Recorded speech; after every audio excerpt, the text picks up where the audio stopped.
This Honorable Court of Criminal Appeals of Tennessee is now in session.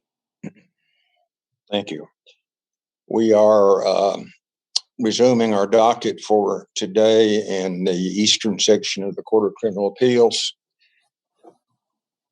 On the panel today, to my right, Judge Robert L. Holloway Jr. from Columbia, and to my left, Judge Robert H. Montgomery from Kingsport. I am Judge James Kerwood Witt from Madisonville, Monroe County. Call the case, please. State of Tennessee versus James Michael Martin. Argument in this case, as in any case, for the most part, will be 20 minutes per side. If counsel for the appellant wants to reserve a portion of that time for a rebuttal, please make that announcement at the beginning of argument. And with that, you may proceed. Thank you, Your Honor. Good morning, everyone. Morning. May it please the court. My name is Joseph McAfee, and I represent the appellant, James Michael Martin. And if the court would allow me to, I'd like to reserve 5 minutes for rebuttal, please. Very well.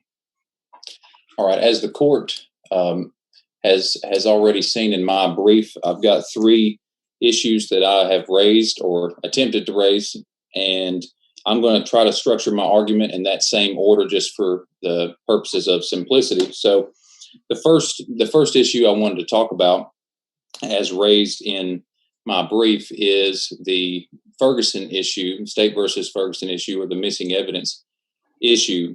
In our case, it was, as you know, the video of field sobriety and my client, Mr. Martin's, interaction with the officers prior to his arrest. The Officer Scott, testified that he understood that his dash cam was running, but whenever he was preparing for court, he attempted to retrieve the video after he had recorded it, and it was missing. So there's no scenario in this case where I want to try and make the court believe that there was any bad faith on the part of the state or this officer when it came to the missing video. So I'm arguing that it was negligent to have lost that video. Now, what's the consequence of that? Well, as the trial judge noted in our motion to suppress, there were some other evidence available. Well, the blood alcohol test was 0.147, and that really had nothing to do with the video. So I agree with that. But in terms of the officer's interpretation of what Mr. Martin's performance was on the field sobriety test, his appearance, and the way that he sounded, those are all things that should have been recorded on the video and would have been available for us to see if it was corroborating Officer Scott's testimony. We've got Officer Scott's testimony, and in no way did I say in front of the jury or in the suppression hearing, or do I want to argue here today before Your Honors, that he was purposefully misleading or lying. But all witness testimony can sometimes tend to be a little self-serving. So he had an interest in convicting my client of DUI once he became suspicious of my client having driven a vehicle under the influence. So when it comes time to interpret his results and his appearance, you have to look through the lens of the officer, which I submit is not an objective lens like a video would be. So I think that the record shows that the video would have been very consequential. It would have captured many of the things that the state says support his conviction. And so it's very important to have had that video. It was lost. And so with the proliferation of video technology that's been available since State versus Ferguson came out in 1999, then I think the state now carries a more stringent burden to record and preserve video evidence in 2017. The difference between you saying you have a Ferguson claim of a disappearance or destruction of video evidence that was initially obtained. The difference between that and now you're saying that they have a duty to make the recording to start with. That's not a Ferguson issue as I see it. I was attempting to use Ferguson as the sort of historical backbone of what the crux of that argument was. In fact, that was, as you know, the state of Tennessee Supreme Court back in 1999. But now in 2017, when this took place, and even now in 2021, the importance and ease of access should leave the state with some burden or obligation or presumption that they should record these interactions so we can know the truth. So we don't have to worry about whether an officer is forgetful or interprets something differently. We can see exactly what these interactions look like. Suppose the police department or a sheriff's office in a given jurisdiction just decide, you know what, we're not going to have video cameras in our cruisers anymore. We're taking them all out. What's the problem with that? The problem with that is because it's so easy to have video recordings. It's on everyone's phone. Nobody ever says, I wish I had my camera anymore. All right. And so in terms of keeping up with the advances in technology, let's advance the law to impose that burden on the state, because it's not going to be. So every time there's a new advance, as you say, in technology, a new wrinkle, some new gadget or some new capability, the state has a burden of adopting that and using that. Otherwise, they're guilty of being unfair to a defendant who's been charged with DUI. Is that what you're saying? I really want to agree with you, but I can't see how that is necessarily going to be the case. But in terms of seeking the truth, yes. Whenever it's something that can help us, the attorneys for these people, the courts, determine what the truth is, yes. I think that obligation should keep up with advances in technology and make those advances in technology that make recording. And you can be sure that police departments put those cameras in their cars to help them prove their cases and not to help the defendant make a claim of unfairness. You can be sure that's why they're there, right? From the police's standpoint, yes. But I mean, it just as easily can show some sort of facts that are exonerating to a defendant, but also establish the truth and eliminate the need to have a trial to establish what the facts are. And in this case, comparing this case to that State versus Merriman case from 2013, factually very similar DUI case. The primary difference here in terms of fundamental fairness, looking at the Ferguson holdings, that case, the main difference between that case and Mr. Martin's case is that Mrs. Merriman did not consent to the blood draw. She refused to go along with the implied consent. Mr. Martin, as is very clear in this record, was very polite to the officers, very agreeable, and followed the law and consented to a blood draw. In State versus Merriman, under the abuse of discretion standard, the dismissal of the case against Ms. Merriman was upheld against an abuse of discretion standard. However, unfortunately for Mr. Martin, he followed the law. And so the evidence that's left, even if the video is suppressed or the evidence that would have been supported by that video is suppressed, there's still the blood alcohol content test, which ultimately I'm confident was a big factor in the jury's decision. So what I'm suggesting or asking the court to do here is to reverse and remand for a determination of what the proper remedy would be. I'm submitting to the court that the jury instruction, in light of the rulings in Merriman and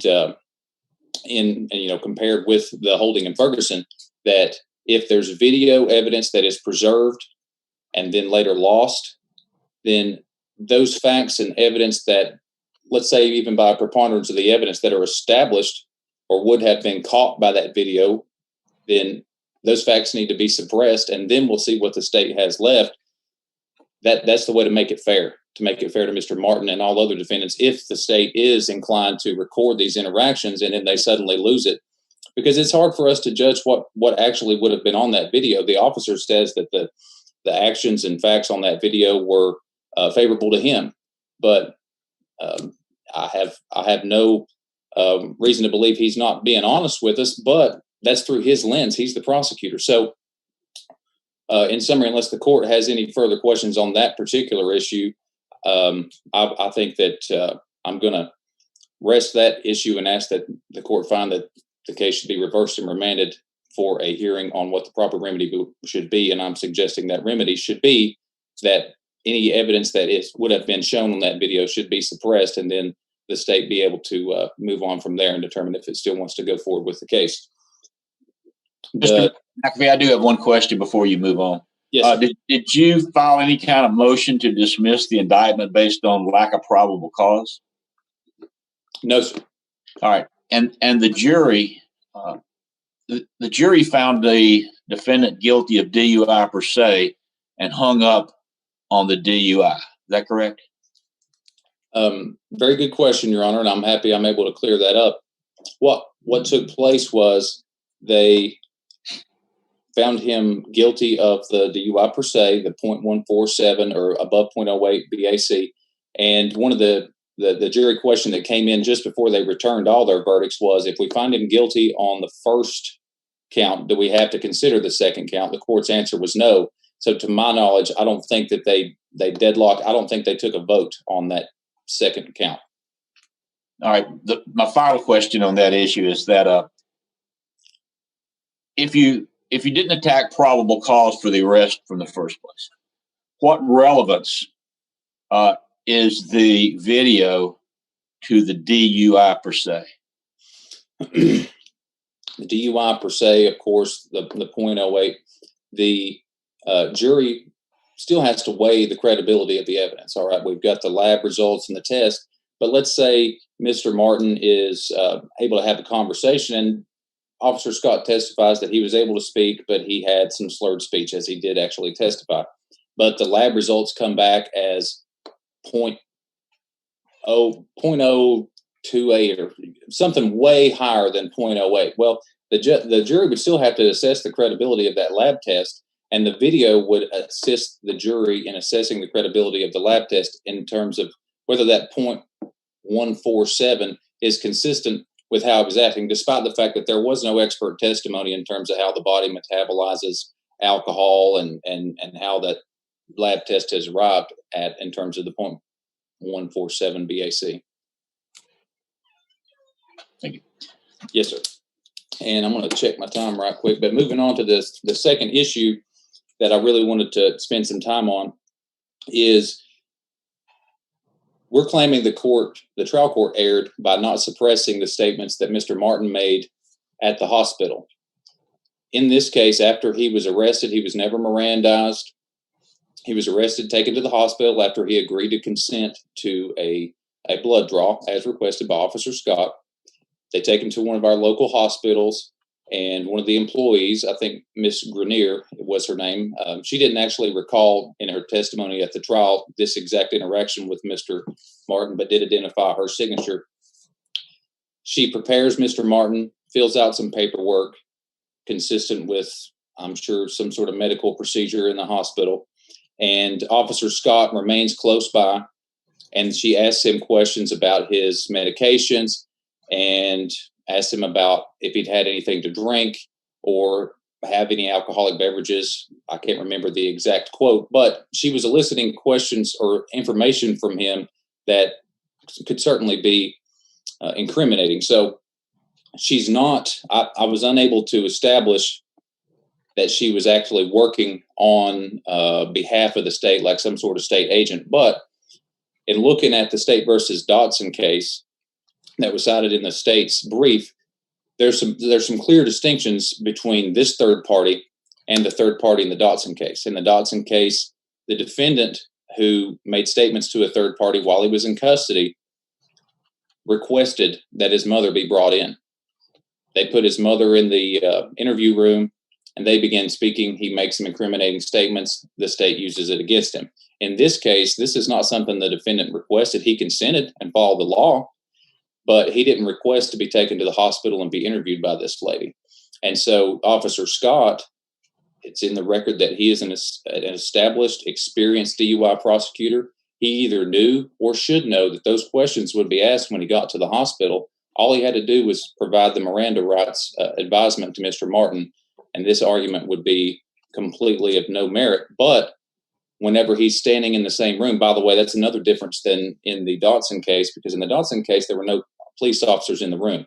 So voluntariness is even weaker on the Dotson case, where the court refused to suppress the statements. Here, the officer is in the room. So you got a police officer in the room that knows or should know that these questions are going to be asked, and no Miranda.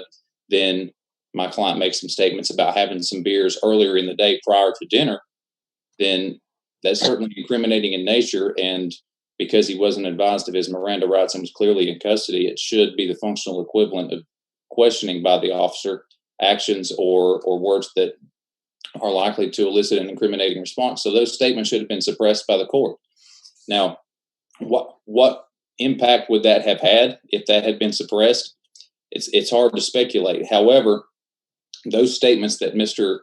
Martin made at the hospital either assisted the jury in finding the lab results credible, or they did not. But I would certainly like the opportunity to find out the hard way if the jury used that in determining his guilt or innocence, and it should have been suppressed. And so we're asking the court to reverse the trial court's decision on whether or not to suppress that evidence and remand the case for a new trial on that issue.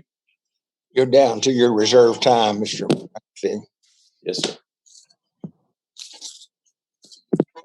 Just real quick to finish on that, the sufficiency of the evidence argument, unless the court has any question, I wanted to make sure I raised, in the event there are some favorable decisions by the court in terms of suppression or remanding this case, and we would then be left with what evidence is left. And so I'm asking the court to make a sufficiency of the evidence finding on whether or not there is any sufficient evidence based on the standards that we all know after any suppressions are done. So I appreciate your questions this morning, and that'll be my argument.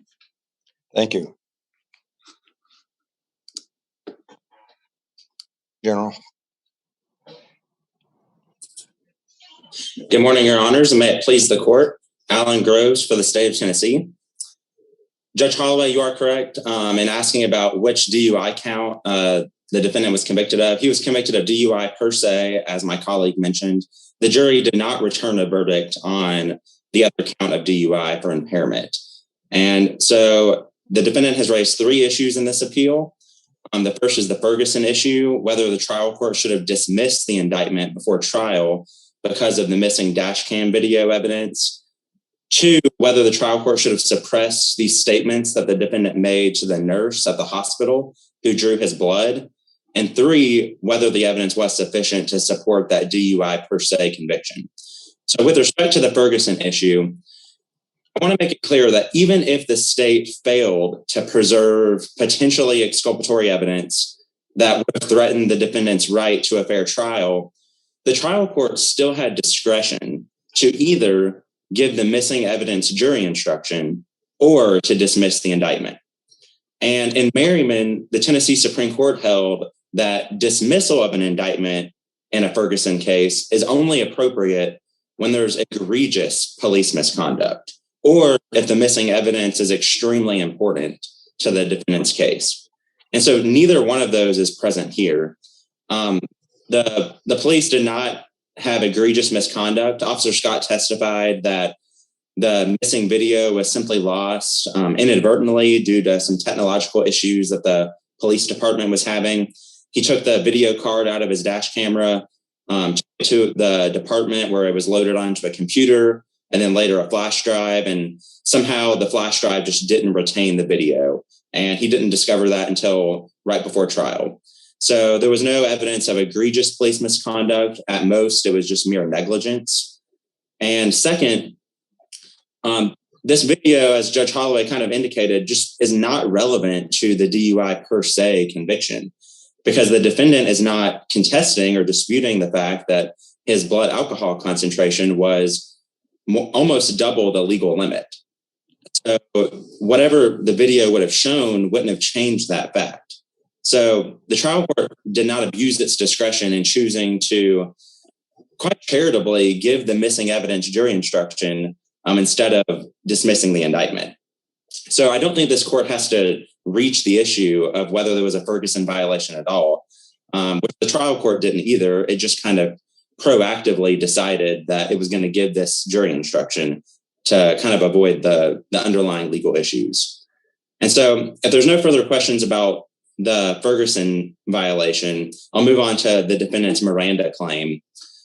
The trial court properly denied the defendant's motion to suppress these statements that the defendant made to the nurse at the hospital when she was drawing his blood. The defendant was in custody at that time, but the nurse's questioning of him did not constitute the functional equivalent of police interrogation, which is what triggers a defendant's right to receive Miranda warnings. And so both the United States Supreme Court and the Tennessee Supreme Court have held that when a private third party is questioning a defendant, that's not the functional equivalent of a police interrogation unless the police have brought the defendant to that third party for the purpose of eliciting incriminating statements. And when you're looking at whether the police did so, the court says that you should look at whether the police engaged in any compelling influences, psychological ploys, or direct questioning. And there was simply no evidence of any of that, either at the suppression hearing or at trial. At the suppression hearing, Officer Scott testified that the defendant consented to the blood draw. So he was taken to the hospital by his own consent to do this. Officer Scott testified that he didn't ask the nurse to ask the defendant any particular questions. And then at trial, the nurse, although she didn't specifically recall this event, she said that she would have just been following the hospital standard procedures and doing an intake examination, just asking the routine questions that she would ask anybody else. So, there's no evidence that the officer brought the defendant against his will to this third party to be asked questions. There's no evidence that there was any communication between the officer and the nurse about what she should ask to try to elicit incriminating statements. The defendant's only argument is that because this officer must have been involved in DUI cases in the past, that he probably knew the defendant was likely to make statements during this hospital visit. But the Supreme Court has held that the mere possibility that the accused will incriminate himself or an officer's subjective hope that he might do so is not enough to make a third party's questioning the functional equivalent of police interrogation for Miranda purposes. So that argument's just without merit. So that's the state's position with respect to the Miranda issue. He was not entitled to Miranda warnings, and therefore the trial court properly denied the motion to suppress those statements. And with respect to sufficiency, there was more than sufficient evidence to support the DUI per se conviction. Again, the defendant's not disputing that his blood alcohol concentration was well over 0.08%. And in his brief, his only argument on sufficiency is really that, well, maybe my BAC was above the legal limit, but it took about 30 minutes for the police to rescue me after I drove off this cliff off the side of the road. And so since they didn't inventory my truck, maybe I consumed alcohol in that 30-minute window after I wrecked, but before the emergency responders were able to rescue me and then, test my blood later. And that theory could have been presented to the trial court and to the jury, and the jury could have, decided what to do with that. But on appeal, this court has to review all evidence in the light most favorable to the state. And that's a pretty far-fetched theory. So this court shouldn't accept that. It should instead look at the defendant's statements that he admitted to the officer at the scene of the wreck that he had just consumed 4 or 5 beers at a restaurant shortly before driving off the side of the road, and then subsequently failed multiple field sobriety tests and eventually had a blood test that showed his BAC was over double the legal limit. So considering that evidence in the light most favorable to the state, the jury was well within its right to conclude that the defendant was guilty of DUI per se.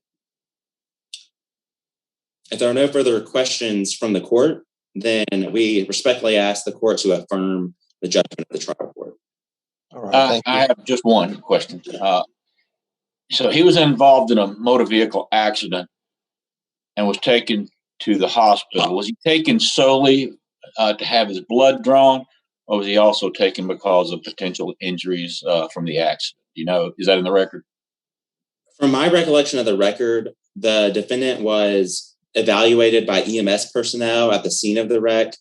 And I think they noted that he had a laceration to his head, but that he didn't want further medical treatment and that he appeared to be alert and oriented. And it appears from the record that he was only transported to the hospital because he consented to a blood draw. The officer testified he was pretty cooperative during this process. And it sounds like he, was just going along with everything and, didn't really make any objections to that. So that's my understanding of the record, Your Honor. All right. I guess my point is, or if there is one, is that I assume this nurse at the hospital knew the purpose for which she was drawing the blood. And why was she questioning the defendant about alcohol and drugs if she knew that was the purpose rather than to get information to treat him for some injury? Well, Your Honor, the nurse didn't testify that she specifically recalled this event. So we don't know, what was communicated to her about why the defendant was there. But she did testify that she would have been just following standard hospital protocols in asking these types of questions. So that's the only information that's in the record about that.